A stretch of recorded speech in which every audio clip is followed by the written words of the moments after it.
13 मार्च को हांसी में होने वाली जेजेपी की युवा जनचेतना रैली के लिए युवा इकाई ने पूरी ताकत झोंकने का काम किया है।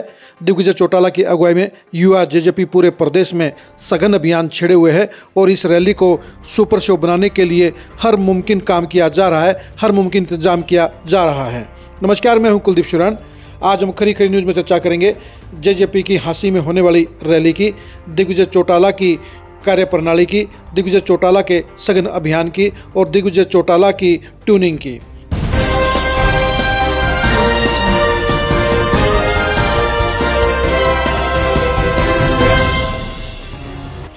हांसी में जनचेतना रैली के जरिए जेजेपी अजय सिंह चौटाला का जन्मदिन मनाने जा रही है। इस रैली को यादगार बनाने के लिए दिग्विजय चौटाला पिछले 1 महीने से फील्ड में उतरे हुए हैं। दिग्विजय चौटाला ने जेजेपी को मजबूती देने के लिए युवा इकाई की कमान संभाली। प्रदेश सदस्य बनने के बाद उन्होंने पूरे प्रदेश में युवा योद्धा सम्मेलन चलाने का काम किया और उनमें हजारों युवाओं को जोड़ने में सफलता हासिल की। दिग्विजय चौटाला ने युवा जेजेपी का सबसे मजबूत संगठन बनाने का काम किया और अब युवा योद्धा सम्मेलनों का आखिरी सम्मेलन 13 मार्च को हांसी में हो रहा है। अजय चौटाला के जन्मदिन को यादगार बनाने के लिए हांसी में हरियाणा जनचेतना दिवस मनाने का काम जेजेपी करने जा रही है और इस रैली की कामयाबी के लिए सबसे ज़्यादा किसी ने मेहनत की है तो वो दिग्विजय चौटाला है। वो जेजेपी की युवा इकाई है, युवा नेता है और इस काम में पूरी जेजेपी उनका सहयोग कर रही है। दिग्विजय चौटाला इस शो को बड़ा रूप देने के लिए राष्ट्रीय लेवल के नेताओं के साथ भी लगातार मुलाकात कर रहे हैं, उन्हें न्योता देने का काम कर रहे हैं। दिग्विजय चौटाला जनचेतना रैली को बड़े लेवल पर मनाना चाहते हैं, उसका बड़ा मैसेज देना चाहते हैं। इसलिए दिग्विजय चौटाला ने जहां अखिलेश यादव के साथ मुलाकात की, वहीं चंद्रशेखर रावण के साथ भी उन्होंने रैली को लेकर मुलाकात की और न्योता देने का काम किया।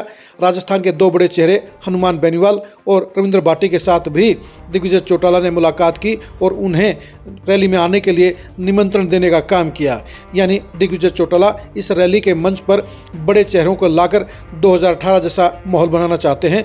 जिस तरह से ओम प्रकाश चौटाला के समय में इनेलो के साथ में बड़े चेहरे रैलियों में मंच पर नजर आते थे, वैसा ही माहौल, वैसा ही नज़ारा दिग्विजय चौटाला बनाना चाहते हैं और इसलिए वो बड़े बड़े चेहरों के साथ मुलाकात कर रहे हैं, उन्हें रैली का न्योता देने का काम कर रहे हैं। दरअसल दिग्विजय चौटाला बखूबी जानते हैं कि जेजेपी को अगर फिर से मजबूती देनी है, उसे कांग्रेस और बीजेपी के मुकाबले में खड़ा करना है, तो सबसे पहले एक पॉजिटिव मैसेज देना ज़रूरी है, एक बड़ा मैसेज देना ज़रूरी है और देश के बड़े नेताओं के बीच में अपनी पार्टी जेजेपी की पकड़ बनानी, अच्छे रिलेशन बनाने जरूरी है और इसलिए वो असरदार नेताओं के साथ मुलाकात करने का काम कर रहे हैं और उन्हें रैली में लाने का प्रयास भी कर रहे हैं।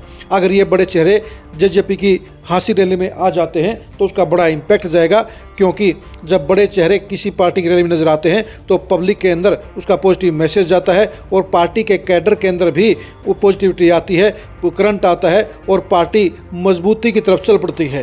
यानी दिग्विजय चौटाला अपनी तरफ से हांसी की रैली को मजबूती देने के लिए जहां बड़े नेताओं से संपर्क साधने का काम कर रहे हैं, वहीं वो रैली से पहले लगभग 300 छोटी बड़ी जनसभाओं को शिरकत करने का काम कर रहे हैं, लोगों को गांव-गांव में जाकर न्योता देने का काम कर रहे हैं। हांसी के आसपास के 60 किलोमीटर के इलाके को उन्होंने ज़्यादा फोकस करने का काम किया है, क्योंकि उन्हें पता है कि रैली के अंदर 70% भीड़ वो 60 किलोमीटर के रेडिएशन में आती है। इसलिए 60 किलोमीटर के इलाके को उन्होंने सबसे ज़्यादा फोकस किया है और वहाँ सबसे ज़्यादा कार्यक्रम किए हैं। यानी युवा इकाई के तमाम साथियों को साथ लेकर दिग्विजय चौटाला ने इस रैली की कामयाबी के लिए कोई कोर कसर नहीं छोड़ी है। अब देखने की बात यही है कि इनमें से कितने बड़े नेता रैली में शिरकत करते हैं और दिग्विजय चौटाला का ये जनसंपर्क और संपर्क अभियान क्या गुल खिलाने का काम करता है। लेकिन जाहिर सी बात है कि जिस हिसाब से युवा जेजेपी से रैली के लिए मेहनत कर रही है, जिस हिसाब से तैयारियां कर रही है, उसके हिसाब से बड़ा पॉजिटिव रिजल्ट आने की संभावना ज़्यादा नजर आती है। आप जेजेपी की हांसी रैली के बारे में क्या सोचते हैं, कमेंट करके जरूर बताइए। दिग्विजय चौटाला की अगुवाई में युवा जेजेपी ने क्या मेन जेजेपी को मजबूती देने का काम, सफलता से अंजाम देने का काम किया है, इसके बारे में आप क्या सोचते हैं, कमेंट करके जरूर बताइए। जेजेपी के 2029 में सियासी भविष्य को जानने के लिए आप लगातार खरी खरी न्यूज़ के साथ बने रहिए। आप हमारे फेसबुक पेज को फॉलो कीजिए, आप हमारे यूट्यूब चैनल को सब्सक्राइब कीजिए। नमस्कार।